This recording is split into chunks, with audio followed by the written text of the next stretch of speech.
And welcome to another episode of The Educator's Voice. I am your host, Frederick Keenan, and I have the honor of having a very special guest with me today. Dr. Russell Booker has decided to come and join our show, and I'm looking forward to hearing what he will have to say today about education. So, Dr. Booker, welcome to the conversation today. Yeah, thank you, Frederick, and happy to be here and happy to be having this conversation with you.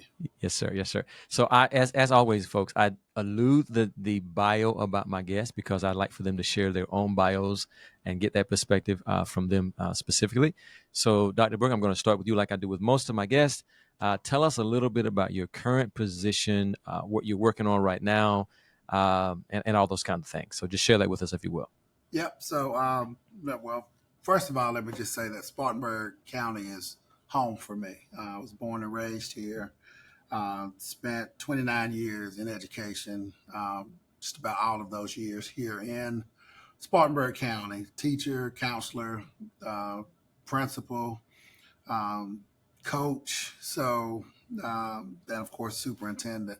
Um, but I retired from the superintendency in 2020, Mm-hmm. and upon my retirement, I had the privilege of coming to join a nonprofit here in Spartanburg that I was a part of as a board member, um, but now have the opportunity to lead following the good work that John Stockwell did as our executive director here at the Spartanburg Academic Movement. So currently, my role is the CEO here at S.A.M. Okay. Tell us a little bit more about that. And I know you talked about Sam a good bit there as far as you being CEO of that, but tell me a little bit specifically about how Sam works. What is the mission, the goal of Sam? I've been doing a little research myself on the website, but I would love to hear you tell me from you what is the meat and potatoes, if you will, of Sam. What does that all entail? Yeah, that's great. So I need to give you a little bit of history Okay. so you can kind of have a sense of how we got here because we have evolved over the last decade. Um, but here in Spartanburg, we've been very fortunate to have in our community what we call community indicators. Um, and community indicators, these are those data points that we've been able to look at as a community, dating back several decades. And it looks at everything from health to education, to the economy, to the environment, you name it. And there's seven key indicators that they focused on. That work has now evolved into a new organization called Strategic Spartanburg, being led by Midas Hampton. But back in 2008, um, a task force came together to look at one particular indicator that was rather alarming Mm. from the Chamber of Commerce's perspective. And that indicator was the percentage of our residents here in Spartanburg that had a bachelor's degree or higher. Mm. And at the time, that percentage was 19%.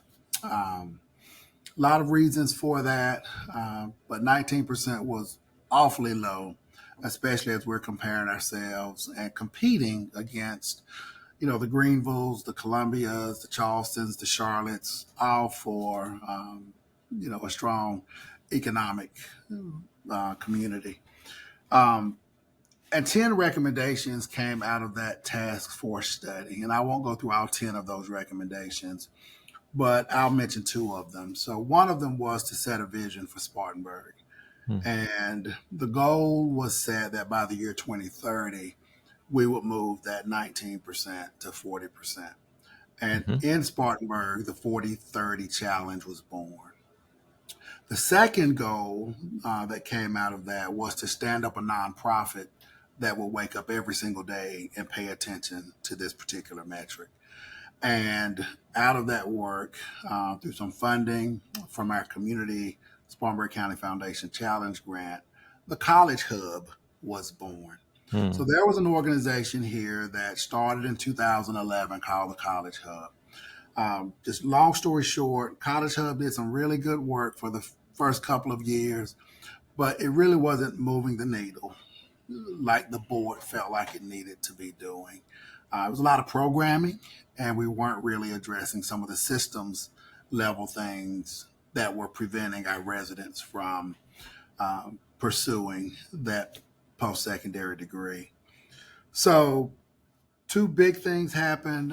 One, John Stockwell, when he retired as the chancellor at USC Upstate Hmm. after 17 years, he had been chairing the board.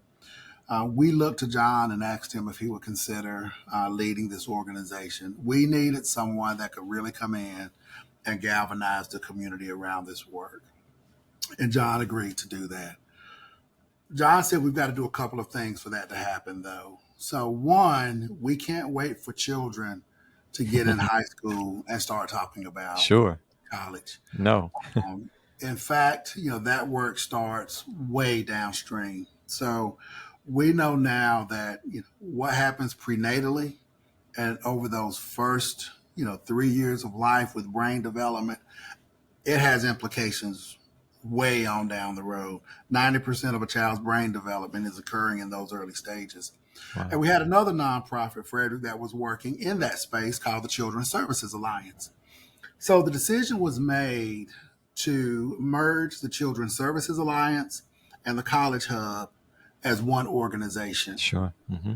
The second big decision was made to affiliate ourselves with a national organization called Strive Together, based out of Cincinnati, Ohio. And a little bit about that theory of action and what Strive Together is looking to do. We know that 80% of a child's life is spent outside of the schoolhouse, Hmm. 20% in school. So, what's happening with the 80%? We know transiency might be a problem in some of our schools. Well, if we don't address housing, then you're not going to really address transiency. If we don't start addressing food insecurity and a lot of the systems level issues, we're going to have a difficult time.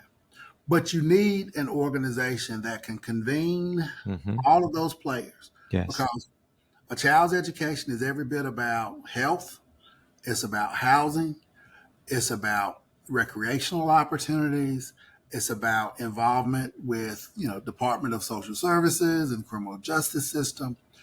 So S.A.M is a backbone organization, and our role is to convene Hmm. with the schools, but not the Hmm. school at the center, but with in partnership with all of these organizations, faith community, nonprofit, public, private, around our children. So our role at S.A.M is to do that in our community. And I can talk a little bit more about how that work has evolved. Sure. That is very, very powerful. I had never heard Sam explain that way before, so that was extremely powerful. I want to step back one step, though, Dr. Brooke, and I want to come back to that because that is the basis for our discussion today, which is education, economic mobility, all those things. And I want to get back to those pieces. But for a second, just for my audience and for myself too, I would love you to go back a little bit and tell us about you as an individual person, your upbringing here in Spartanburg County, how you evolved to become even involved in the education space at all. What was that kind of process like for you, if you would explain that to us? And you want me to tell the truth? Yes, sir. I would love you to tell the truth. Oh, Yes, sir. yeah. So I'll be as authentic as I can be because I think my story is the story of many of our young men, black men in particular. So grew up, like I said, here in Spartanburg on the west side of town in a place called Fairmount. Hmm. So I went to Burns High School, so I'm over on that side of town. Travelers Rest Baptist Church, for those of you who know that particular area. Um, working Poor working class community. I would Hmm. describe my community as, we rented our house. I never grew up in a home that we owned. Rented our little house there for 30 some odd years. Dad was finally able to build a home in 1997. Um, but, I can remember my elementary school years just really being on fire Yeah. for school. I was a smart kid. Okay. And Kathy Humphreys, my first grade teacher at Reedville Elementary School, really instilled that confidence in me. I'll never forget her asking me to go to Mr. Black's office, our principal, and just read to him because by first grade I was reading books. Wow. And, I can remember later on we ended up going to StarTex Elementary School. And schools went through sixth grade at that time. Mm-hmm. And I'll never forget Jerry Good, my sixth grade teacher, pulling me to the side at the end of the year and saying, "Russell, I'm recommending you for um, the honors classes at D.R. Hill Junior Mm-hmm. High School." So again, just such confidence, and I'll never forget that first day walking into that classroom.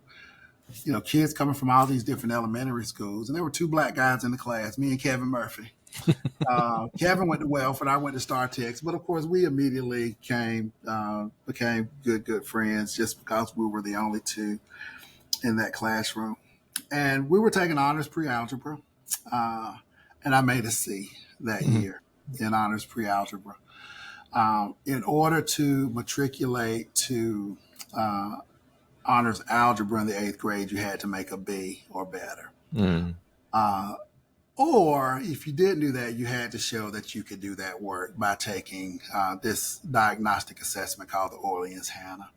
And I must not have done what I needed to do on the Orleans Hannah because I did not matriculate into that honors class, which means I didn't stay with those friends. Wow. Yeah. And and this was a time period in my life where school up to that point that was my confidence. Yeah. That Let me was let me interrupt you for just for a yeah. second, Doctor, because you said it a couple of times. What gave you that sense of just the love for school at such a very early age? Because you make it sound like it was just like your safe space. What gave you that intensity about education Well, already? just enjoyed school, and my mom and dad, neither of them went to college, but they were, go to school, mind your teachers, yes Mm-hmm. sir, no ma'am, just be respectful, do what you're supposed to do. But I enjoyed school. I enjoyed lunch. I enjoyed my square pizzas. I enjoyed recess. Just all those things, being around people. So. Uh, but to get report cards and see that this was something I was pretty good at as Mm-hmm. well was something that just really brought me joy. Coming home from school and being at my grandmother's house because mom would drive us to grandmama's. We'd take the bus to Reedville because mom had to go to work. So just all of it. But seventh grade, when I was getting ready to move into eighth grade, I was no longer with that group and didn't feel as if I was as smart as I thought I was. Mm-hmm. Um, but I saw a lot of my buddies were also doing things like football and basketball. Well, my doctor told me or suggested to my mom that I not play football because, I had that same old knee condition that, young kids have growing up where you're growing faster than Sure. your. And so they're playing football. I didn't get to play football because I thought that could maybe be my Mm-hmm. that I could be popular with. I remember signing up for band class, and I sat in that band room for a few weeks, and finally the band teacher said, "Now you're going to have an instrument," and we couldn't afford the instrument, so I came out of band. They put me in chorus, which was the last place I needed to be. And then the girl that I had a crush on, she didn't like me. So middle school was a time where I really lost my identity, Freddie. Sure. And Sure. I can remember, going on to Burns in the ninth grade, um, same kind of deal. So just it really lost a lot of confidence. And, I'm going to fast forward by 10th grade. The Mm-hmm. doctor told me that, he can play. And I had gotten cut from the basketball team in middle school too, by the way. So it was just everything was Everything was just falling apart. yeah. But by 10th grade, I was able to get on the football field. And I had this notion in my mind that if you're going to be successful, you're going to have to do it through athletics. Mm-hmm. Because, quite frankly, I hadn't seen people that looked like me outside of working in the mills and those kind of places. I never saw a black doctor, a black dentist. Wow. I'd never seen any of Wow. those things Yeah. growing up. Only had a couple of black teachers, to be honest with you, as I was coming through the system there. Which they've changed a lot since that time period. Um, so football became my thing, and I poured everything I had into football and became a pretty good football player. Mm-hmm. Um, so much so that I was able to, earn a very small scholarship to Wingate University to play ball. And the only reason I went to Wingate, and I'm just going to be honest here, Sure. uh, they were an NAIA school, so there was not an SAT requirement Ah, play. Because the schools where I sure. really wanted to play, that had even offered me scholarships, I wasn't able to play because I didn't do well at all on the SAT. Hmm. So another stage where I just lost confidence. Here I am again, another diagnostic assessment. Sure. Math, I'm scared to death of math. And I wasn't in the classes to prepare me for the SAT. I'll Yeah. never forget going to my senior teacher saying, my words, my vocabulary words are a little different from Kevin's. What's going on? Hmm. Well, I'm preparing them for the SAT.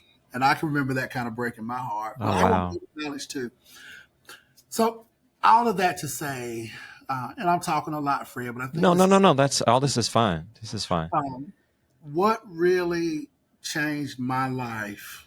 And you talk about social capital Yeah. and the importance of social capital. I shared some of this with the young men last week that we were in the same room with.